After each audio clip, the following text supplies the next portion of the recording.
오늘 본문 말씀을 로마서 11장 1절 말씀 같이 한번 합독해 보도록 하겠습니다.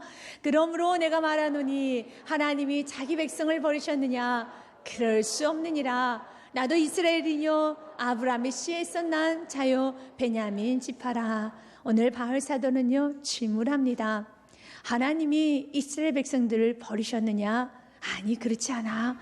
하나님은 신실하시고 하나님은 실수하지 않으시고 하나님 변개치 않으시며 하나님이 약속하셨던 것은 반드시 이룬단다.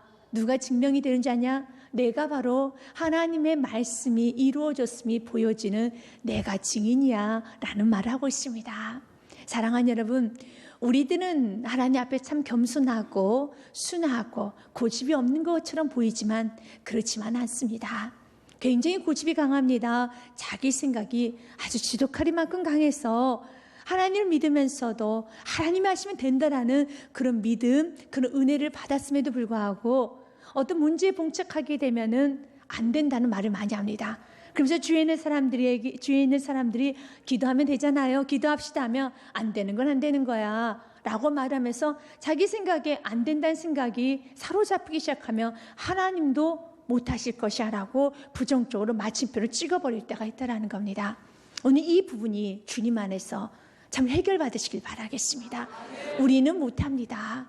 우리는 할 수 없습니다. 그러나 하나님은 하신다라는 겁니다.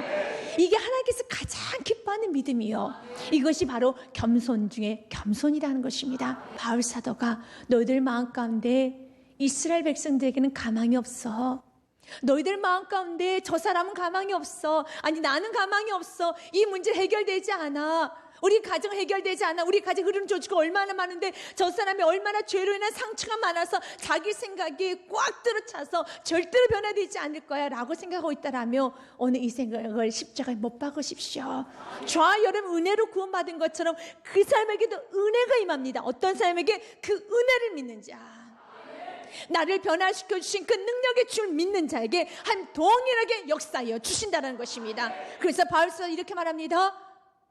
너희들 나를 보면서도 믿지 못하겠느냐? 나 바울이야. 나도 이스라엘인이었어. 나도 아브라함의 후손, 나도 베냐민 지파. 그러나 내가 어떻게 살았느냐? 예수님을 핍박하고 예수님을 모욕하고 예수님을 믿는 그리스도인들을 찬멸했으면 그런 나에게도, 만삭되지 못한 나에게도, 완악한 나에게도 우리 주님 은혜를 보시지 아니했느냐?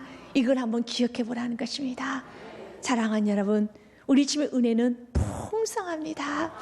오늘 또 은혜가 임하기를 원하고 있습니다. 그래서 잠언 4장 말씀 23절 말씀을 꼭 기억하시기 바라겠습니다. 여러분의 마음과 생각을 지켜가시길 바라겠습니다. 같이 읽어봅니다. 모든 지킬 만한 것 중에 더욱 내 마음을 지키라. 생명의 근원 이에서 남이니라. 여러분의 마음 가운데 하나님은 못하셔. 이 문제는 안 되라는 그 마음을 버리고 이 마음이 주님 안에서 지킴을 받으시길 바라겠습니다. 이제는 긍정적인 마음을 가지시길 바라겠습니다. 여러분, 주님을 언제나 바라보는 어린아이 같은 그런 은혜가 있으시길 바라겠습니다. 그러면서 오늘 바울 사도는 두 번째 예를 듭니다. 나 바울이 변화되는 거, 이게 너무 큰 은혜지 않느냐? 그러면서 이렇게 큰 은혜를 받을 수 있는 것은 먼저는 소망의 말씀이 있다라면 그 말씀대로 이루어진단다 라는 말을 하면서 두 번째 예로 엘리야 예를 두고 있습니다. 2절 말씀에 보면 이렇게 되어 있습니다. 하나님 그 미리 아신 자기 백성을 버리지 아니하셨나니 너희가 성경이 엘리야를 가리켜 말한 것을 알지 못하였느냐? 그가 이스라엘 하나님을 고발하되 라고 했습니다. 엘리야가 이스라엘을 하나님께 고발하되 라고 했어요. 구체적으로 3절 말씀에 보니 이스라엘 백성의 행태에 대해서 나오고 있습니다. 3절에 주여 그들이 주의 선지자들을 죽였으며 주의 제단들을 헐어버렸고 나만 남았는데 내 목숨도 찾나이다. 의도적으로 주님께 드리는 예배를 멀리하고 경멸하고 주의 제단을 다 무너뜨려 버린 거예요. 예배 안 드리겠다는 겁니다. 대놓고 죄를 저지르는 거예요. 여러분, 하나님 앞에 교만하면 안 됩니다. 그들은 빤히 쳐다보면서 예배 안 드려요. 빤히 쳐다보면서 하나님 날 보고 계시고 하나님 살아계심 알면서도 그들은 예배를 안 드릴 뿐만 아니라 제단까지도 다 헐어버렸다는 겁니다. 마치 다윗의 아들이었던 압살롬이 아버지 다윗을 대적하기 위해서 백주대낮에 다윗의 첩, 아버지의 첩을 데리고 백주대낮에 강간을 하죠. 간음을 하죠. 그 모습과 동일한 거예요. 하나님의 살아계심은 그들은 알았습니다. 그런데 하나님 보는 앞에서 그들은 백주대낮에 간음하는 모습처럼 그들은 제단을 헐어버리고 아세라신을 섬겼어요. 바알신을 섬겼습니다. 그랬던 그 북이스라엘에게도 하나님 은혜를 보시사 엘리야를 통해서 하늘에 불을 내리게 하셨습니다. 이 하늘에 불이 내려서 850명의 바알신을 섬기고 아세라신을 섬겼던 그들은 철저하게 무너졌습니다. 그들이 믿는 신은 가짜다. 누가 신 진짜의 신인가 한번 대결해보자라는 그 싸움에서 하나님의 살아계심이 드러났습니다. 850명의 그 바알과 아세를 섬겼던 그 선지자들은 다 죽임을 당했습니다. 그래서 하늘에 불이 떨어졌습니다. 누구의 제단에만? 엘리야가 기도했던 주의 제단에만 불이 내렸습니다. 그러면서 이스라엘 백성들이 고백을 하죠. 열왕기상 18장 말씀에 보면은요 이렇게 고백을 합니다. 39절 말씀에 모든 백성이 보고 하늘에서 불이 내려진 것을 보고 엎드려 말하되 여호와 그는 하나님이시로다. 여호와 그는 하나님이시로다. 아멘. 이런 은혜를 받았어요. 이런 은혜를 받았으면 좀 사람이 변화돼야 되잖아요. 그런데 여전히 아박은 이세벨 그 치마폭에 쌓여서 여전히 바알과 아세라신을 섬깁니다. 이젠 이세벨은 이젠 주춤할 줄 알았는데 기세가 더 등등해서 펄펄 날뜁니다. 그래서 오히려 이렇게 말합니다. 엘리야를 향해서 엘리야 너 내일 이맘때쯤 내가 널 죽이겠다라고 협박의 편지까지 보내는 거예요. 이스라엘 백성들은 또다시 마음이 차가워져서 은혜를 받았어도 언제 그런 은혜를 받았다는 듯이 고개를 싹 돌려버립니다. 다시 원점으로 갔습니다. 그때 엘리야가 하나님께 고발하는 겁니다. 하나님, 이스라엘 백성들 보십시오. 하나님, 이스라엘 백성들 보십시오. 이젠 저는 지쳤습니다. 나만 남았습니다. 나 홀로 그 길을 가고 있습니다. 나만 남았습니다. 주님이 날 너무 크게 보시는지 모르겠죠. 난 더 이상 갈 수 없습니다. 주님, 이스라엘 백성들 보십시오. 이스라엘 백성 이 행태를 보십시오. 가망 없어요. 소망 없습니다. 안 됩니다. 그러면서 그가 이렇게 주님 앞에 열왕기상 19장 말씀에 보면은요 하나님 앞에 이런 기도를 합니다. 주님 내 생명도 거둬가지옵소서라는 말을 해요. 자기 자신은 광야로 들어가 하룻길쯤 가서 한 로뎀나무 아래 앉아서 자기가 죽기를 원하며 이르되 여호와여 넉넉하시오니 지금 내 생명을 거두시옵소서. 나는 내 조상들보다 낫지 못하나이다.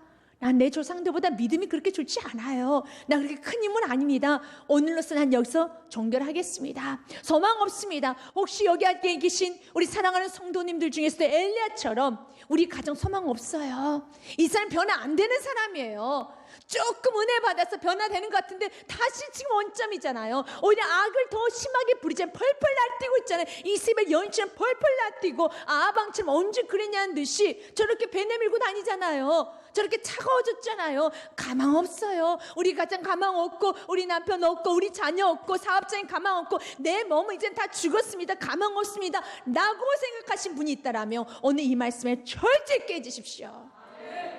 우리 주님 말합니다. 아니 가망 없지 않아. 지금 엘리야 눈에 보기에는 도무지 가망이 없는 거예요. 그렇게 하늘에 불이 떨어지고 가뭄이 있는데도 하늘에서 비가 내렸음에도 불구하고 여전히 변화되지 않는 이 환경, 변화되지 않는 저들의 심령, 저 딱딱한 심령, 이젠 소망을 잃어버렸다는 겁니다. 그래요, 육신의 눈으로 보면 소망이 안 보일 겁니다. 육신의 눈으로 보면요 가망이 없을 겁니다.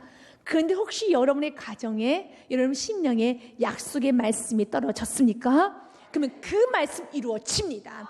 중요한 건요 약속의 말씀만 있으면 그 말씀을 반드시 이룬다는 겁니다. 그래서 2절 말씀에 한 번 더 언급하고 가야 됩니다. 2절 말씀에 보니 하나님이 그 미리 아신 자기 백성을 버리지 아니하셨나니. 아멘. 이것은 시편 94편의 말씀을 그대로 인용한 겁니다. 14절 말씀에 보니 여호와께서 자기 백성을 버리지 아니하시며 자기의 소유를 외면하지 아니하시려다. 아멘. 다 여러분 무너지고 하나님이 버리셔도 할 말 없는 이스라엘 백성들, 하나님께서 외면하셔도 엘리야는 감히 하나님 앞에 하나님 너무하십니다 라고 말할 수가 없는 거예요. 왜냐? 이스라엘 백성들의 악이 너무 지나치거든요. 그런데 우리 주님 말합니다. 이스라엘 백성 악이 지나쳐도 너가 보기에 이스라엘 백성의 소망이 없어도 나는 이스라엘 백성들 자기 백성을 버리지 아니하시면 이 말씀 너가 믿고 누군가에서 기도한다면 나는 오늘 또 일할 거라는 거예요. 중요한 건 여러분 심령의 말씀이 있습니까? 여러분 가정의 말씀 선포되었습니까? 여러분의 사업증이 지금은 여러분 아무것도 보이지 않지만 그 사업 중에 말씀이 선포되어 있습니까? 여러분의 자녀에 부족하지만 여러분 자녀를 향한 하나님의 말씀이 있습니까? 그 말씀을 붙들고 가는 거예요. 그 말씀이 이루어진다는 겁니다. 그래서 민수기 말씀이 참 중요해요. 민수기 말씀에 보면 23장 19절 말씀에 하나님은 이런 분이시다 라는 말을 하고 있어요. 같이 읽어봅니다. 하나님은 사람이 아니시니 거짓말을 하지 않으시고 인생이 아니시니 후회가 없으시도다. 어찌 그 말씀하신 바를 행하지 않으시며 하신 말씀을 실행하지 않으시라. 믿으십니까? 이 말씀 꼭 붙드십시오. 하나님은 사람이 아니에요. 하나님은 나와 같지 않습니다. 오늘 엘리야가 참으로 이스라엘 소망을 두지 못하고 포기했습니다. 이제 나만 남았습니다 라고 말을 할 때 하나님께서 엘리야에게 뭐라고 말했는지 바울이 다시 한번 기억하기를 원하고 있습니다. 나만 남았습니다. 혹시 여러분만 지금 주의 길을 가고 있고 나만 고생하고 나만 힘들게 하고 있다고 생각하고 있습니까? 그러지 않아요. 지금 이렇게 말합니다. 나 홀로 남아서 나만 지쳤다고 지금 하나님조차도 관심 없고 하나님도 일하지 않고 나만 혼자 일하고 나만 지금 이스라엘 백성들에 의해서 이렇게 동문서도 다니고 있다고 생각하는 그 엘리야에게 엘리야야 그런 착각은 하지 마. 지금도 일하고 하나님의 영광을 위해서 일하고 있는 순교든 7천이 있단다. 4절 말씀 같이 한번 읽어봅니다. 시작. 그에게 하신 대답이 무엇이냐? 내가 나를 위하여 바알에게 무릎을 꿇지 아니한 사람 7,000명을 남겨두었다 하셨으니 아멘. 여러분 혼자 하고 있다는 그 생각은 이젠 버리셔요. 여러분 7천을 남겨뒀습니다. 하나님 다음 세대의 붕을 일으키기 위해서 오늘도 7,000명을 준비해 놓고 계셔요. 오늘도 주님께서는요 다음 세대 일으킬 그 자를 오늘도 준비시키고 오늘도 여러분의 가정에 준비시키고 먼저 여러분 심령을 준비시키고 여러분 가는 곳마다 준비시킵니다. 그 7,000명이 있습니다. 또한 7,000명의 물질이 있어요. 여러분 7,000명의 확장이 있다는 겁니다. 여러분의 사업장에도요 하나님께 준비했을 7천의 물건이 있음을 믿으시기 바라겠습니다. 여러분의 가정에도요 하나님께 준비한 7천의 영권이 있으시길 믿으시기 바라겠습니다. 여러분 인생에도요 하나님께서 준비하신 7천의 인권이 있음을 믿으시길 바라겠습니다. 이 7천은 하나님의 숫자라는 것입니다. 반드시 하나님이 준비하시고 하나님 베풀어 주시고 이걸 믿는 자에게 이 말씀 믿는 자에게 하나님 오늘도 역사하신다라는 거예요. 걱정하지 마. 너 사업 중에 7천의 물건이 있어. 이걸 끌어내리십시오. 근데 마치 나 혼자 하나님이 이 사업 중에 관심도 없으시나 봐. 나 혼자 고생하네. 나 혼자 힘드네. 그러지 마십시오. 내 자녀 지금 나만 이렇게 힘들게 키우고 있고 나도 지금 포기야. 그러지 마십시오. 여러분이 지금까지 온 것이 하나님의 은혜라면 그 은혜가 여러분의 가정, 사업장 이런 가는 곳마다 임하게 된다는 겁니다. 그래서 오늘 성경은 이런 말합니다. 5절에 기억해라.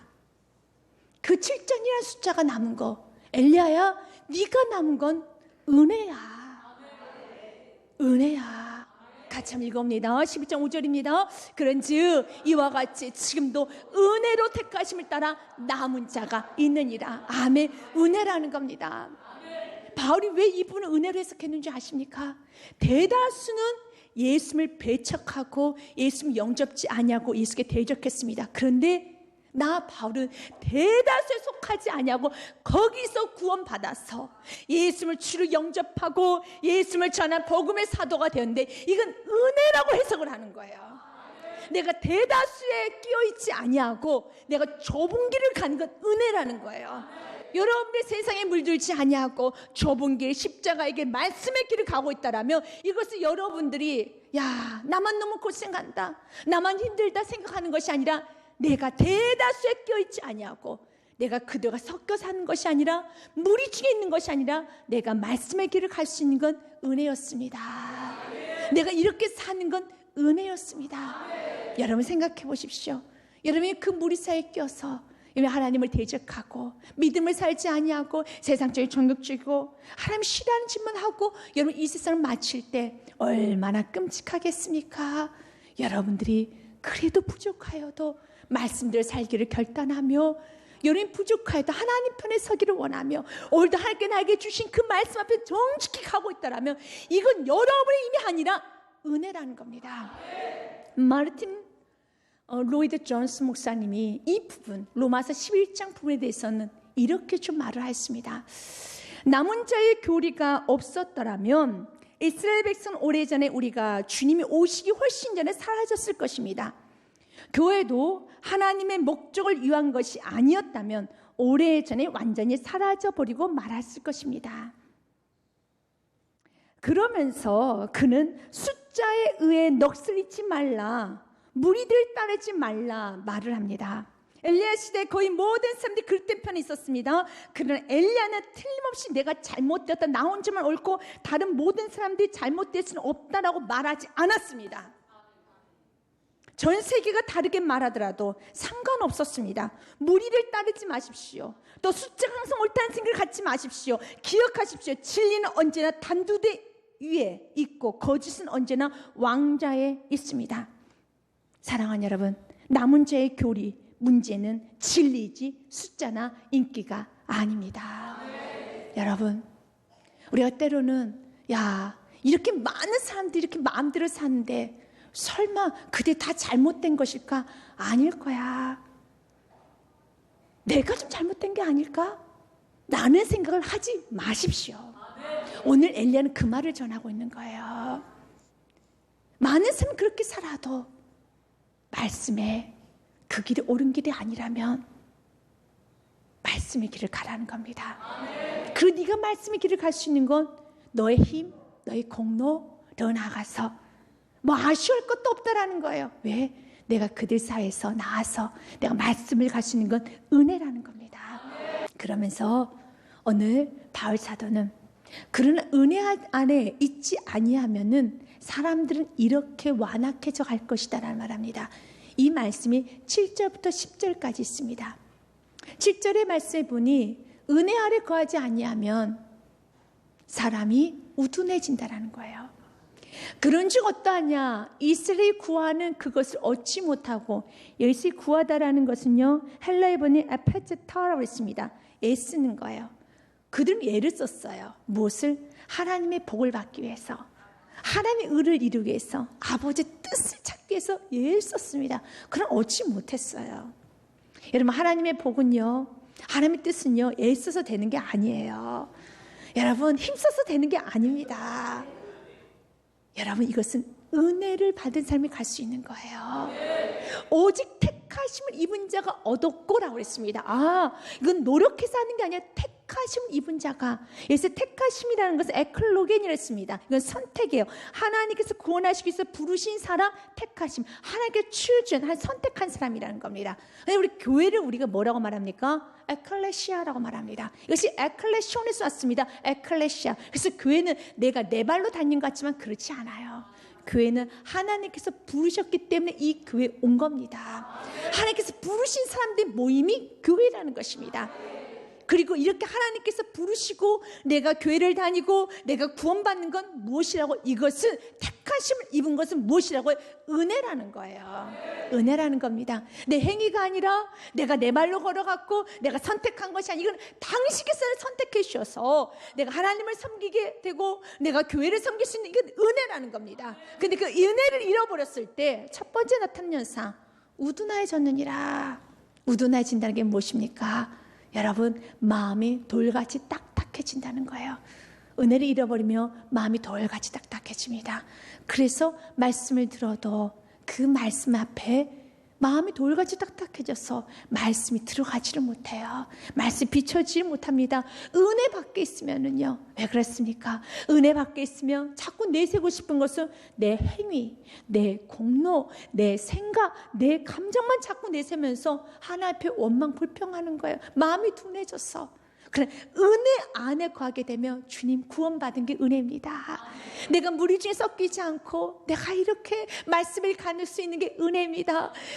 다시 한번 엘리야가 은혜가 회복되었을 때 나만 남았군요. 주님, 당신 좀 일하고 있습니까? 나만 너무 힘듭니다. 그렇게 말하는 것이 아니라 그가 은혜를 다시 회복했었을 때 그가 주님에서 40주 40자를 뛰어갔던 것처럼 우리도 은혜가 회복되면요 전진합니다.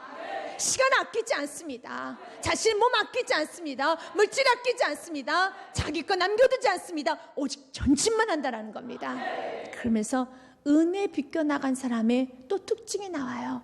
8절 말씀에 보니 기록된 바 하나님은 오늘까지 그들에게 혼미한 심령과 보지 못한 눈과 듣지 못한 귀를 주셨다고 그랬습니다. 혼미한 심령은요, 마취되어 있는 그런 심령을 말합니다. 마취되어 있는 혼수 상태를 말합니다. 여러분 수술할 때 가장 먼저 하는 게 마취잖아요. 여러분 혼수 상태 만들지 않습니까? 여러분 그때 수술할 때 마취를 하고 난 다음에 의사 선생님이 와서 정말 떼어내야 할 부분을 칼로 들고 여러분 도려냅니다. 그리고 꿰맵니다. 이것은 마취되지 않은 상태에서 혼수 상태가 아닌 데서는 절대로 이 수술 못 받아요. 어떻게 받습니까? 끔찍하죠. 무섭죠. 여러분 이건 고통스러워서 죽기 일보 직전이겠죠. 마찬가지로 여러분 은혜 밖으로 나가게 되면 마치 혼수 상태에 있는 것처럼 마취가 되어 있는 것처럼 말씀을 찌르고 말씀을 가지고 도려내고 말씀으로 검이 되어서 자르고 말씀이 방망이가 돼서 때려도 전혀 감각이 없어요. 전혀 감각이 없다라는 거예요. 그러나 은혜 안으로 들어오면은 회복이 되어서 아픈 걸 알아요. 아픈 걸 안다는 겁니다. 여러분 말씀이 때로는 아프게 들리고 말씀을 들으면 회개하고 싶은 마음이 들고 말씀을 들으면 때로는 나에게 너무 큰 위로와 나를 사랑한다는 그 은혜가 넘친다라면 여러분 지금 은혜 아래에 있다는 거예요. 그런데 은혜 아래에 있지 아니하면 심령이 혼수 상태가 되고 귀는 듣지 못할 귀가 되고 눈은 보지 못할 눈이 된다라는 거예요. 그런데 은혜 아래 있지 아니할 때 결과는 이렇게 듣지 못하는 귀, 보지 못하는 눈, 혼미한 심령 가운데서도요 그들이 축복이라는 걸 지금 받고 있어요. 그들의 생각은 축복이죠. 근데 주님 말합니다. 너희들이 지금 생각하는 축복인 축복입니다. 하지만 그 축복은 너에게 있어서는 교만한 자에게서는 올무가 될 거란 말을 해요. 이게 바로 9절과 10절에 다윗이 했던 시편의 말씀을 그대로 가지고 인용해서 말씀을 전파하고 있습니다. 11장 9절 말씀에 보면은 같이 읽어봅니다. 시작. 또 다윗이 이르되 그들의 밥상이 올마, 덕과 거치는 것과 봉이 되게 하셨고, 여러분 밥상 위에는 밥이 있죠. 반찬이 있죠. 밥상 위에 있는 것들은 다 좋은 것들이에요. 먹으면은 살이 되고 피가 되고 몸이 건강해지는 겁니다. 그래요. 유대인들에게서 하나님을 먼저 알았다는 거, 또 하나님 아는 지식이 있다라는 거, 율법이 있다라는 거, 그들의 절기를 잘 지켰다는 모든 것들은 그들에게 유익이 되는 겁니다. 피와 살이 되는 겁니다. 하지만 교만한 자에게는 오늘 말합니다. 그 밥상이 누구에게는 그건 다 축복이죠. 그러나 그 밥상이 너희들에게는 얼마 덫이 된다. 그리고 그것이 오히려 죄의 대가가 될 것이다. 마찬가지예요. 여러분 신앙생활 오래 하였다는 거, 은혜를 많이 받았다라는 거, 여러분이 하나님의 사랑, 교회 사랑, 여러분들이 참으로 많은 사랑을 받았다라는 거, 하나님께서 인정해 주고 지지해 주고 오래 참고 오랜 시간 기다려 줬다는 모든 건 다 축복이죠. 하나님은 여러분의 가정에 여러분 오래 참고 여러분 항상 은혜와 긍휼을 베풀어 주기 원하십니까? 아멘. 그래요. 이건 축복입니다. 하지만 그 모든 축복이 교만한 자에게는 오히려 올무와 덫이 될 거라는 거예요. 그래서 이 말이 무서운 말씀이라는 거예요. 신앙생활 오래 한 게 얼마나 축복입니까? 하나님의 사랑을 많이 받은 게 얼마나 축복입니까? 하나님께서 오래 참으시고 오늘 또 긍휼히 여겨주시고 오늘 또 은혜 부어주시고 오늘 또 우리 주님께서는요 오늘 또 잘한다 그래 조금만 더 마음이 바뀌면 원한다 우리 주께서 은혜를 끊임없이 베풀어 주시는 것은 너무 큰 이건 은혜이며 너무 큰 축복이죠. 그럼 이 모든 것을 여러분들이 은혜로 알지 못하고 교만해서 여러분들 그 앞에 엎드리지 못한다라면, 교만해 있다라면 하나님께서 베푸신 것만큼, 은혜 주신 것만큼 성경 말합니다. 얼마 덫이 될 거라고. 여러분들 자녀를 양육하다 보면 정말 이 말씀에 대해서 조금 더 깊이 할 겁니다. 자녀를 양육할 때 어릴 때부터 많은 사랑을 줍니다. 정말 좋은 건 다 먹입니다. 좋은 건 다 해줬습니다. 학원도 다 보내줬습니다. 근데 그것을 감사를 하면요, 그 자녀는 이 모든 것이 그에게 있어서의 꽃이 되고 아름다운 것이 되고 정말 좋게 되는 겁니다. 그런데 어릴 때부터 좋은 걸 먹였습니다. 그거 해달라는 거 다 해줬습니다. 여러분 최고의 꽃을 입혔습니다. 학원 다 보내줬습니다. 그런데 감사를 하지 못할 때 오히려 어떻게 된가요? 더 교만해져서 차라리 해주지 않는 게 좋았을 뻔했다라고 말할 정도로 그가 아나무인격으로, 그가 참으로 유약하게, 더 나아서 그가 오히려 세상에서 참으로 적응하지 못하는 그런 이상한 자녀가 나와버리는 거 여러분들이 잘 알 겁니다. 하지만 부모가 최상으로 최고의 것으로 자녀를 대했을 때 그 자녀가 그걸 감사로만 안다라면 그 모든 바쳐주는 그것이, 바쳐줬던 모든 것이 그 자녀에게서 무엇이 될까요? 축복이 되죠. 밥상은 다 좋은 거예요. 그러나 그 밥상에 올라온 모든 축복이, 여러분 가정에 부어주신 모든 사랑, 영권, 유권, 물권 모든 것들이 축복으로 남게 원한다면 겸손해야 돼요.